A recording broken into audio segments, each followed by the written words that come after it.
My name is Mary, and I am a doctor of physical therapy and former collegiate basketball player, now fitness enthusiast who helps women, especially former athletes, reignite their passion for fitness and movement to unlock their full potential. And I'm so excited to share a soulful self-care conversation today. Hello, sunshine, good to see you again. Had to walk out to let you back in. Stuck in a storm of a relationship. Lost my fire. Oh, and I forgot about me for way too long. But it's rolled on. Now there ain't no shade around here. Won't you leave the clouds under 80? Funny how there ain't no rain. All clear. Hi, my name is Mary, and I am a doctor of physical therapy and former collegiate basketball player, now fitness enthusiast who helps women, especially former athletes, reignite their passion for fitness and movement to unlock their full potential. And I'm so excited to share a soulful self-care conversation today. Hey, everybody, it's Pearl Chiarenza with Women's Successful Living and the host of our Soulful Self-Care Conversations show podcast. And I'm so excited today for our guest, Dr. Mary, who is a doctor of physical therapy, a former collegiate athlete and fitness coach dedicated to empowering women over 30 to fuel their bodies, embrace sustainable fitness, and rediscover their inner athlete. She combines expert knowledge with personal resilience, inspiring others to build confidence, chase dreams, and create lasting wellness. Welcome to the show, Dr. Mary. Thank you. You're welcome. All right. So I do this little thing and the listener's like, oh, here she goes again, but here we go again. I always like to kind of go back and talk to the inner child, that little girl growing up that, we have these big dreams of what we want to be when we grow up and, what does that look like in our life and how do we get there? And so like for me, I wanted to be a teacher growing up. I always thought I was going to be an elementary school teacher. And so I didn't go that path, but here I am. I'm teaching and empowering women to overcoming people pleasing, that, understanding that we have to put ourselves first and enjoy what's on our joy list. So tell us about Dr. Mary, when you were a little girl, like what did you want to be when you were growing up and how does it correlate to what you're doing today? So when I was a little girl, I always knew I wanted to work in healthcare, but I also had this passion for fitness, being an athlete, playing sports, but I never knew like how to intertwine that. But I always had this deep desire to be a like fitness model or, step on stage as a, bikini model. And, I traveled down the path into healthcare, became a physical therapist, thinking, that's going to pay more than being a personal trainer and, still get that healthcare aspect that, had been ingrained in my head growing up with a mom that was a nurse. And now I, recently stepped on stage at 36, facing my biggest fear of, putting myself out there, and did my first NPC bikini competition. And I have now, started my own fitness coaching business, helping women over 30 to, reignite that passion and chase those dreams. I think that's so cool. And what's so interesting about that question, Dr. Mary, is like it always seems 9 out of 10, probably even close to that. It always seems to correlate really well together with what we all want to do growing up. In some way or another, it's what I tell everybody, whatever you believe in, but for me, it's God. But I believe that, we come into this world and it's already sort of laid out the game plan of what's supposed to happen for us, right? But sometimes we think we have to deviate from it. Sometimes we think, oh, well, if I want to do that thing, like it scares us, right? We're afraid of doing that. So maybe I'm going to go try this instead, even though in our deepest of our heart and our soul, which is why we have these soulful conversations, it's like we know what we're supposed to do. We know that that's our plan, but we're thinking, oh, let me go do it this way. Cause maybe I don't want to stand on a stage and be in a bikini contest. Maybe I don't want to do that. Maybe, I think that's too scary. But when we really step into what I call our Shiro self, when we really step into what that goal is supposed to be,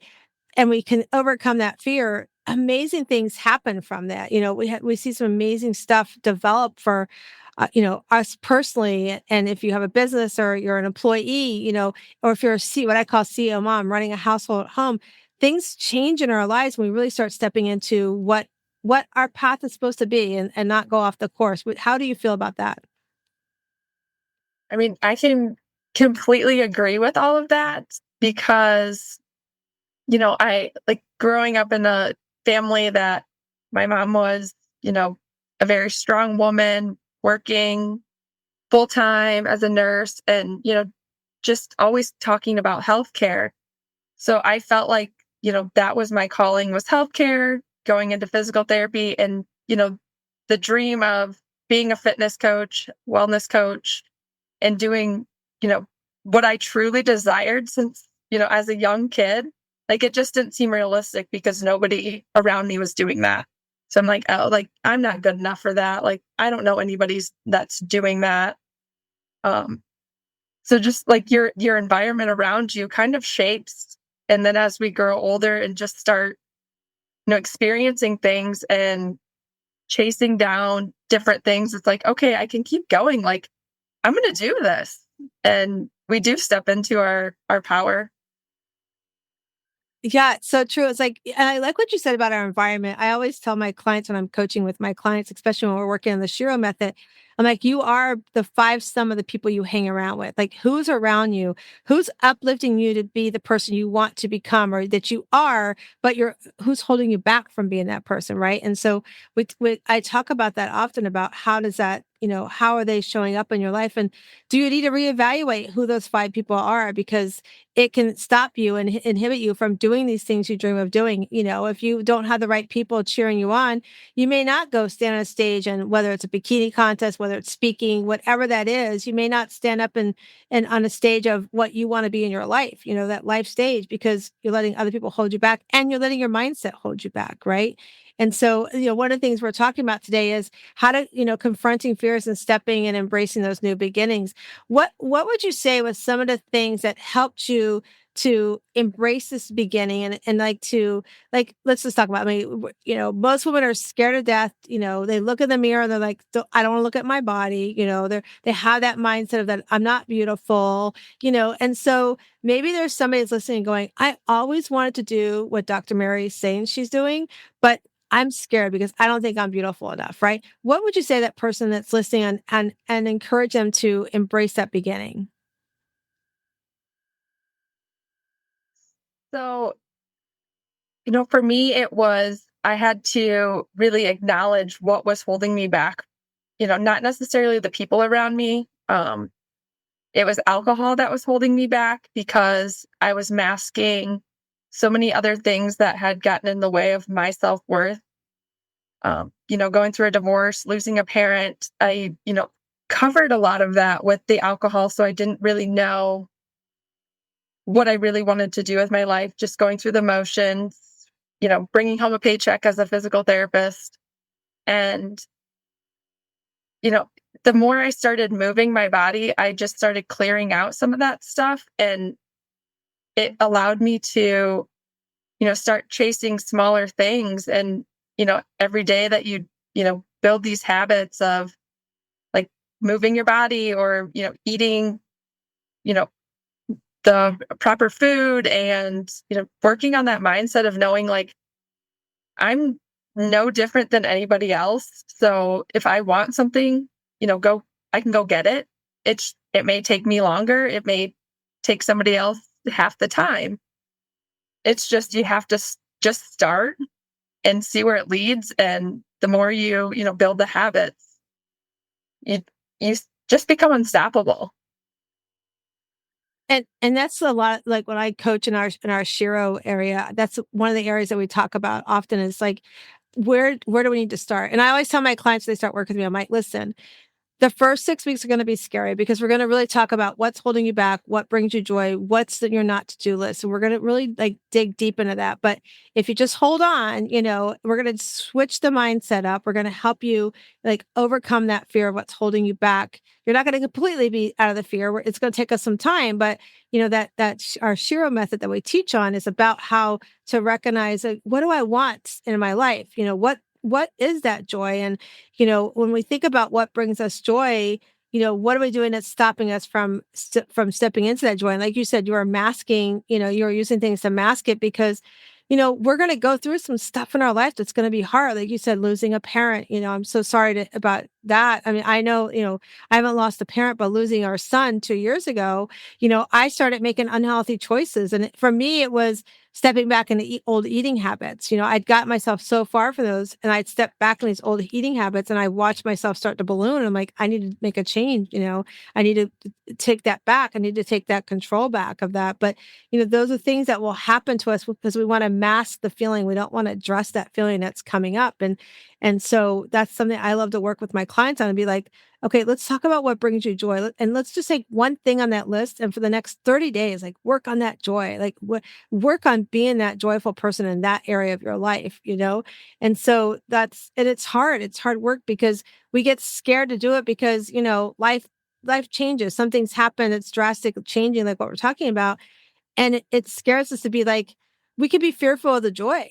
We could be fearful that, I'm going to lose this feeling of, the closeness of the grief that because grief in our mind sometimes make us think like we're closer to our loved one when really it's holding us back and our loved one doesn't want us to be held back. But we think we're doing them that service by holding back and holding on to that memory of them being physically here instead of having the memory of the beautiful memories. Like I tell everybody, we had our son for 25 years. I'm honored to say I had him physically for 25 years in my life because some people don't even get that opportunity, but we get scared of like stepping into being happy again sometimes and looking at that joyless and going, I shouldn't do that. I don't deserve that. Why would I want to do that? That's not, and so we mask it in ways like, like you talk about alcohol. So for you, when you were trying to step away from what was masking you, what were some of the tools you had to do because I'm sure it was scary, like, whether it's alcohol, some people drugs, some people it's eating, there's things that we give our comfort. We think we're comforting ourselves, right? So it becomes fearful that we're going to give up that comfort, give up that blanket that's holding us, right? What were some of the things that scared you to start releasing that comfort blanket you had and really start stepping into your joy again? So, giving up the alcohol, it started out like I was just going to take a short, break. It was over, January, so I wasn't really, going out doing things anyways. It was cold in Iowa. So it's like, okay, this is good. Like I can just kind of self-isolate. But then when I started becoming social, it was scary to, oh, I'm not drinking. And everybody that, I was around was like, why? Like, what's wrong? Like, are you pregnant? Did you get in trouble?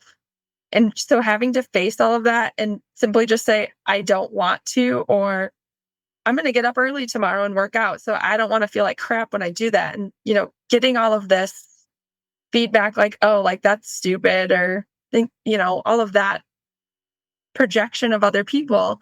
And just, as I started feeling better. It just became easier to say no to that because it's like, why would I want to put that back into my body? I feel so good.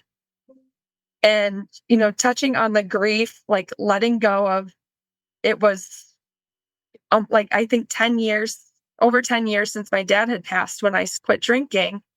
And, letting go of that grief, like, oh, I used to drink to celebrate my dad, like on his birthday, Father's Day, things like that.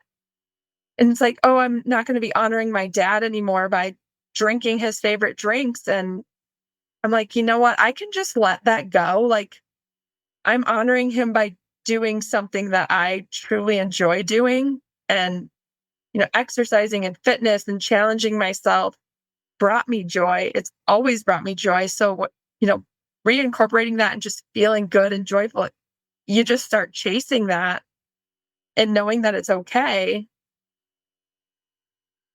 That was it's the sort of biggest almost turning point. like it becomes that new comfort blanket, right? It's like, oh my gosh, this joy feels so good. This is my comfort blanket now. Like, I'm enjoying being active. I'm enjoying working out. I'm enjoying, a new hobby you've started.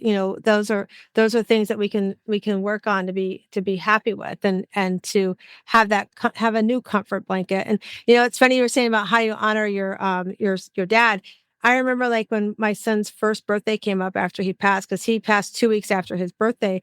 And I was like, how am I going to honor his first birthday? And one of my friends that, she actually was a person who sat with us when we were planning his funeral. She had lost her son a few years ago and she worked at the funeral home, and she sat with my husband and I and my younger son. And so, I've become really, we say we're two friends that wish we never met, right? And so I said to her, I go, how do I celebrate his birthday? And she gave me the best thing ever. So I'm going to share this with you. Maybe you can do it with your dad, in his memories. I go to the local bakery, so that's it's Publix here, it's a grocery store here. They make the best cakes. And I go in and I pay for a cake or cupcakes for a little boy, preferably a boy, but if not, I'll do it for a girl whose birthday is like that weekend of Matt's weekend, like close to his birthday. And then I write a card to the mom, and I ask them to put the card, and I also put a gift card in there with where I've already paid for them to get the balloons and flowers for the mom. And I remember the first time I went in to do that, the girl at the bakery, she's like, "You want to do what?" I'm like, "Yeah." She goes, "Oh my gosh, that's just so sweet." I'm like, "Yeah." So I do that every year now, and I go to a different Publix like around here so that I don't make sure I don't get the same mom all the time. You never know. Mhm. And it was so comforting and so fulfilling to think, and then I say, can you just make send a special wish to heaven to him for us. And it's so comforting to think somebody is celebrating something that they still have their child here or their loved one here with, right? So maybe your dad's favorite restaurant, just go by the restaurant and give a gift card to the bartender and say, hey, use this today for somebody who's, having this drink today, or something like that. It's someplace or they know you, and just be like, hey, this is in honor of somebody's dad. It's, to me, it's just like it's a way of finding that joy in their passing that honors them too, but it's healthy for us, right? And I think that that's a great way to honor our loved ones. And I just wanted to share that. It was on my heart to share that with you, because when you give up when you change a lifestyle, especially alcohol. I mean, I have a family member right now that's dealing with that disease of alcoholism, and to watch what you go through for that, it's a lot. It's scary. I've watched it be, the comfort blanket for her for, since she was 13 years old, and she's 37, right? And so you want it so bad for them. So I just want to tell you, I'm so proud of you that you've been able to make that lifestyle change, but it's scary. It's, making changes in our life are very, very scary. And it's, and like confronting those fears can be very overwhelming for us as we're talking about. And so with what you're doing today, walk us through, like, how are you helping some of your clients? Because I know the world of fitness. Listen, I was not a gym person. I had a great personal trainer, and then she decided to go become a business coach. I'm like, can you still do some personal training? But like, she would push me, but she knew she could push me because I was open to it, right? I was open, Right. like the T-Rex, I think it was called. Like, she'd have me do this T-Rex. I'm like going, and I would never know. She would never tell me when it was T-Rex day, because she was always afraid. And she was probably right. I might not show up. So T-Rex day, I'll be like, oh, okay, I love you still, But so tell us, like, for that client you're working with, that's like, they're going to start embracing this new journey of this health and wellness. How do you help them with their mindset of overcoming that fear of, like, maybe they don't like the gym or they're scared of the gym? Like, how do you help them walk through that? So, no, being a physical therapist and a former athlete, like I've got both perspectives. I've worked with, geriatrics most of my physical therapy career. And I used to use, you know, like workout methods and exercises that I personally did, but just scaling them back to something that was manageable. So, for example, like I have a client right now who has never really exercised or worked out, and we're just really focusing on doing things that she can do at home, like body weight exercises, things to just get her moving and to build that habit. And, trying not to make her super sore and miserable, but yet knowing that, it is going to be a little bit uncomfortable. she is going to have some muscle aches and pains, and, coaching her through that, knowing that that's normal. And, she just has more energy with her daily life. And, she feels really good because she was in such a caloric deficit, um, from her doctor's recommendations, because she struggles with PCOS, and starting, implementing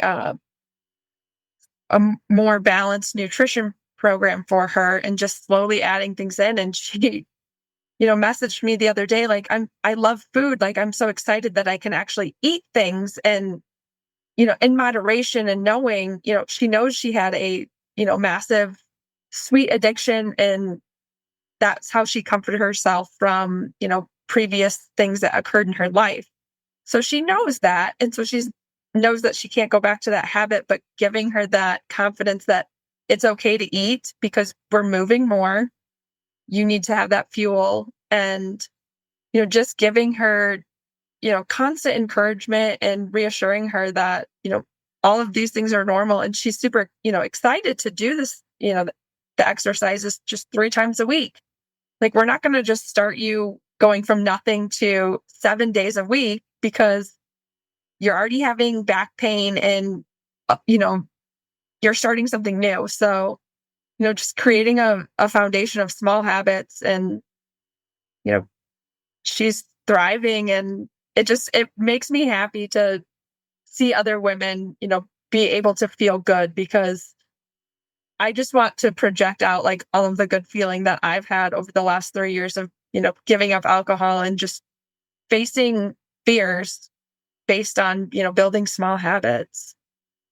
I love that you said that. I love that story about the client, because you were just those are listening. Dr. Mary's smile is just so big when she's talking about that client, and I love talking about my clients that had those success. Like, I love, I have a client that I love the fact that she wanted a new dining room table, and she was like, but I don't know, my husband's not open to it. So we start talking about, well, why? And we start understanding that his language was more about, his language was financial. He was worried about the finances. And so as it came up with options, we're like, okay, let's create options that he can help choose from. Like, let him help you choose. Give me 3 options that you're comfortable with, that you would be happy if he chose one of the 3, you'd still be happy. And so we create 3 different versions of this table, whether it was keep the table she has and reupholster the chairs, get a brand new set, or just like maybe just paint the table or something. And so we went back, and she actually got the table she wanted, which was like, I think it's a brand new table, but it was, watching her do that work and be able to learning to communicate that, realistic expectations that she was looking for, while also learning how to understand to speak to the other person in the way they understand and they love them. It's so powerful to watch that happen. I've had clients come to my retreat, and they're doing something they think they're loved. They think they're, 2 people have had 2 different businesses that they were running as self-employed people. And after my retreat, one closed it up, sold everything, and has been traveling the world in a bus with her family. And the other one closed up and became a soap maker. So, Mm. it's so cool to watch those things happen, and to see that, you step into this joy of what you want. And it's scary, it's scary to close down a business and have all these clients and do a complete pivot of what you're doing. But sometimes that's what truly brings you joy. That's what we have to do. We have to embrace that joy and know that it can be scary to make a change, but it's so powerful when we do that. And I love that, that's something you're doing for your clients as well. Now, one of the things I talk about here is we often talk about the shiro. And like I said, shiro means becoming stronger in something, an area in your life that you've been, lacking or not paying attention to. And as you do that, it's something that you've changed that allows you to become happier in that area, which then allows you to be empowered to do some of those things like we're talking about that's hold you back, like go do some of those things that bring you joy. And then as that happens, you radiantly show up in circles and around friends and family and work. But then you start realizing this is who I was supposed to be originally. Why have I been fighting it all this time? And so I know I asked you whenever everybody comes on a show, we have a form you complete, but talk to us about your shiro journey. I know it stems a lot around self-care. I know it stems around your coaching that you do and you teach and with your clients, and some sacrifices. So talk to us about your shiro journey. So, yeah, I mean, it goes back. I, gave up drinking back in 2022 after I went through a divorce in 2020, started drinking even more after that because my self-worth and confidence was shattered because why couldn't I be loved? And at the end of 2021, my younger sister got engaged and I was extremely happy for her, but I was extremely numb and I'm just sad because I was 32 years old, single, divorced, and I desire a family and a relationship. And it just got me thinking, like, I don't want to show up at her bachelorette party, her wedding, being that drunk sister that's obnoxious. And I just had to start facing the facts, like alcohol is causing a lot of problems. And, giving that up, made it through a bachelorette party, 6 months later in Nashville, staying sober. I was like, if I can do that, I can seriously do anything. So it just, continued. I went to her wedding, I stayed sober. I gave her maid of honor speech sober. I felt, pretty confident doing that. And I mean, just those small victories have led to, even more self-confidence and, chasing, fitness goals. I know I can do those things, but it's when you have to do like this recent bikini competition that I did. Like I knew I could do the physical part, the nutrition part. It was the being confident enough to go up there and walk in heels because quite frankly, as a basketball player, I would always say I wasn't graceful. I wasn't flowy and feminine. So I had to rewire those thoughts. And, I'm still in a cloud because it was only a week ago.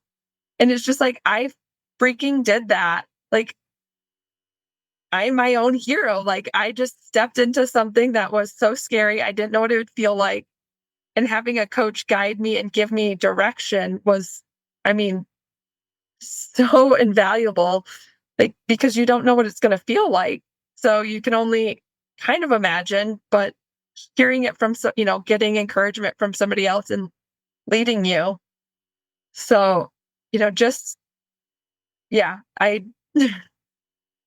just I exciting. it really is like when we allow ourselves. I like what you said. You're a basketball player, you're graceful, and flowy.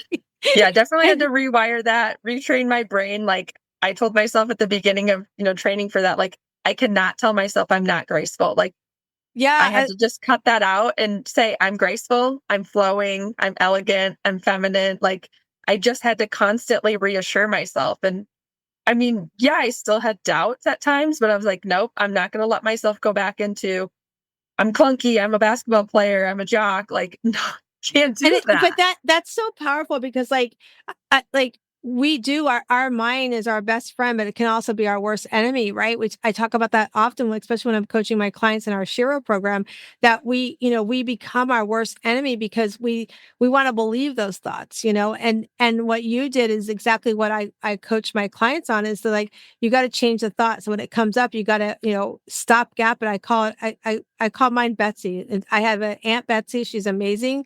But when a thought comes up, I use that. I don't know why I picked her. Maybe because I know she does horse training and she's an avid horse show person. But maybe that's why, because I love horses. That's why I picked her. But like when those thoughts come up, I'm like, oh, Betsy, you're out of here today. You're not welcome here today, right? I have those conversations with those thoughts because we have to acknowledge that they're there, but we have to also acknowledge what we'll let come into our brain.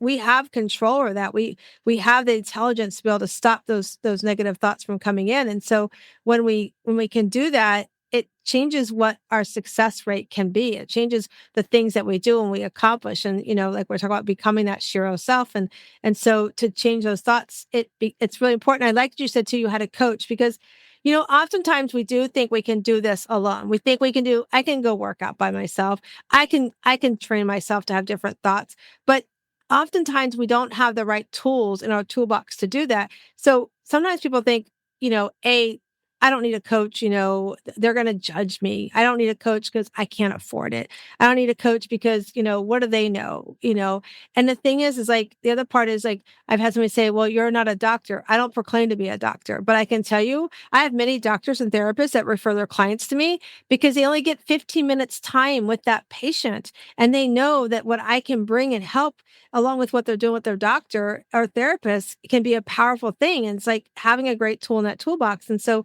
we have to stop those thoughts in our brain that say, I don't need, because we need those cheerleaders. We need those people around us. And that's why it's also important to know that we have to put ourselves first. Like you talked about, like overcoming alcohol and stopping that gap in your life, and how cool it is that, that memory you have of giving your sister's maid of honor speech, and you remember it, and it was beautiful. And and to honor, the cool thing is, I took from that too, is like, you wanted to honor your sister, but you're also honoring yourself at the same time. Even though it was the most scariest change you're going to make in your life, you honored yourself first. And then the benefit was your sister got to see that new Dr. Mary show up, and the Dr. Mary that she knows is there for her, and probably have been praying for a long time for her to show up, and to know that, you may not have a relationship right now, but you, in your time, the world will,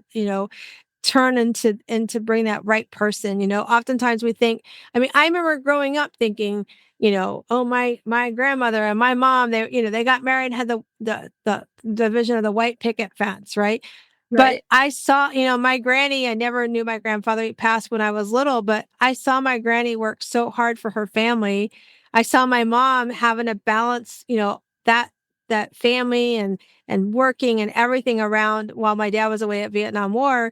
And I was like, I don't want to be like that. Like, I don't want that, but at a young age, that's where I learned my people pleasing, because I was the one while mom was doing those things. I took care of my brother and sister. I showed up for them, and so when I met my husband at 19, like, I didn't know anybody other than the people please. I didn't know how to have a communication, so I was scared to have those things. And he's the one who said to me, if we would have a disagreement or something bothered me, I would just shut down. My parents did not communicate. They would shut down for 2 weeks. You felt like you were walking on eggshells, right? And so I was scared to death to be like, I'm going to embrace this new beginning of a relationship and have, and tell him that, well, what you said just upset me or pissed me off or whatever. So I just wouldn't say anything, because all I knew was not to say anything. Where my husband, he's Italian. They have huge communication. They talk all the time. And he'd be like, so what's bothering you? I'm like, I don't want to talk right now. And so he started, it was so funny. He talked to Mary. He started having conversations for me. He would talk like what he thought I would say to him. And I was like going, I wasn't going to say that to you. Like, that's not what I would have said. He goes, oh, so you are going to talk to me, So, and now he'll tell you, I can't get her to be quiet, So it's really important that we do embrace these things that scare us, about whether it's, making a healthy change in our life, whether it's a change in our relationship, whether it's like letting somebody know how we feel. We have to embrace those, because if we don't, that leads to the unhappiness, the self-sabotage, those terrible thoughts that, our brain is telling us, see, you're not worthy enough to share. Like, we can change those by just stepping into that shiro self, as I like to call it. So I'm glad we're having this conversation today. I'm glad that you are, you're doing amazing things in your life, and that you're on this journey of sobriety. I think it's awesome. I know from watching 2 to 3 people in my life go through that, it's an everyday challenge, and I'm proud of you. I'll say that for your dad. I know he's looking down saying, way to go, girlfriend. And you can honor me all kinds of really cool ways. So I love that. So tell our audience, like, what's upcoming for Dr. Mary? What's the next things that are coming up? Well, considering I just, finished that competition, it was super weird, the days after the first couple days, because it's like I trained for the last 18 weeks, like to this specific goal. I had to, really dial in on my nutrition. I was in a pretty significant caloric deficit just to get to that stage lean look. And the day after the competition, I, woke up and had to fly back to Colorado, and my body just had this massive stress response. And it was just like the next couple of days was like I felt lost. And so I didn't know what I was going to do. I knew I couldn't just like jump right back into something because it goes back into like the self-care. Like I know I needed to rest. Like and taking several days off to rest was very hard. But the more, it's been 5 days since the competition. And, now that I'm feeling back to myself, I'm like, okay, the next goal, I have things in mind. I'm not a big one to share my like big picture fitness goals until it's almost accomplished. I don't know. That's just been something I always withhold to myself because personal, feelings of, what if I let myself down or what if I let people down if I told them all and then I don't do it. So something again, like trying to work through that, but goals now that I can share is just really just dialing in on my business, focusing on my clients and getting them, you know, giving them the attention because training for that competition took a lot of time. So, just working on giving back. Want to do a lot of volunteering over the holiday season just to give back to, everybody that's supported me over the last 6 months. That's awesome. I like what you're saying about, I get what you're saying about not sharing too much because, if you don't work it, like people look at you.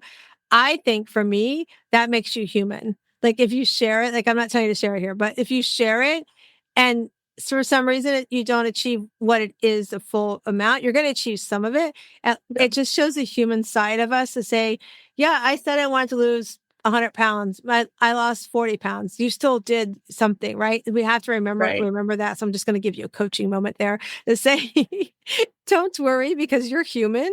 And we like to see the human side of people. It's also a teaching moment for us to know that, to see that Dr. Mary even has apprehensions about like, I don't want to share too much because if it doesn't work, right? It goes to show your human side. And I think I love that you are using our platform to say, even I can be, human and hold things back, especially like from a fitness standpoint. It goes to show again that we all have those fears and those challenges that that can hold us back or not let us be our full step into that person we want to be. And I love that I love that you did that. And I love that you're sharing that too. I think it's very, very, very cool. I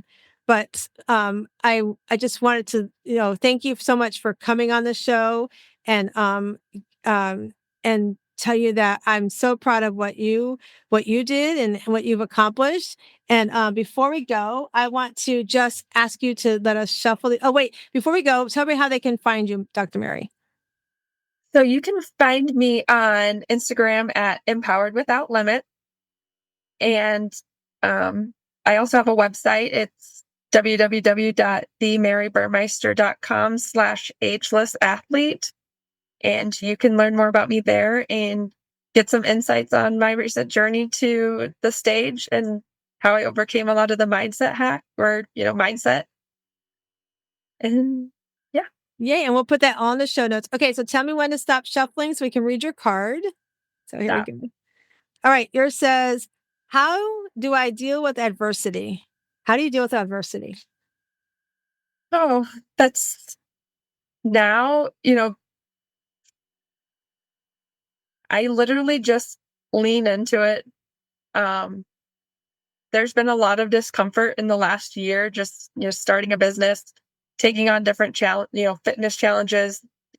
A lot of anxieties have come up and I know that when I feel anxious, I just have to sit and process and know that that's not going to last forever. Yay. And do a lot of self-care to, awesome. Ease that, right. Ease my mind and put in some subliminal messaging to reaffirm my, positive mindset. Yeah. It's all about what we tell our brain, right? That's awesome. Well, I want to thank you so much. And for everybody who's watching and listening, make sure you like and follow us below. And I just want to remind you that as you come into this world, we're a little rough on the outside, but as you work on opening up and working on that inside, you're going to find your inner pearl of greatness. And I hope all of you guys go out today and find your inner pearl of greatness and start stepping into your fears. Have a great day. Hey, everybody. What a great session we just had with Dr. Mary. I just wanted to close out and just remind you, like, she really talked about stepping in and embracing those fears, those things that can hold us back. And, we talk about that often in the Shiro League. We talk about stepping into your Shiro self. And that's really what she did, how she shared that she did this bikini contest and how she'd been working so hard to accomplish it and to stand on a stage and change her mindset. Instead of telling herself she was clunky and this athlete, she said she was beautiful and free flowing. And she truly changed the mindset. And that's truly what it is about. We have to do when we want to embrace and step into a fear. We have to allow those judge and saboteurs to tell us we're not worthy, nobody's going to care, it's not going to be successful. All those things that brain who wants to be that negative Nelly in our mind, to understand that our best friend is our brain, but it is our worst enemy. But to embrace the best friend side of it and be like, I am beautiful, I am flowy, I can walk a stage and look amazing.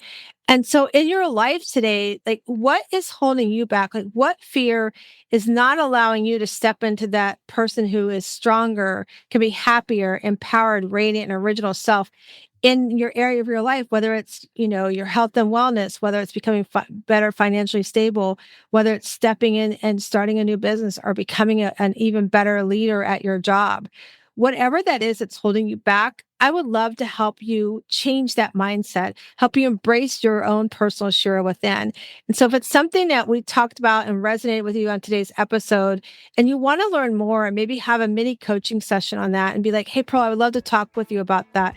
I'm going to encourage you to grab one of our mini coaching sessions, and you can go to wsliving.com/Shiro. That's wsliving.com/Shiro. And use the code Shiro, and you can get a free session with me. And let's talk about where you want to step into your Shiro self. Because I want you to know you are amazing and beautifully made, and it's time you become your Shiro of your life. Have a great day. Why'd it take so long?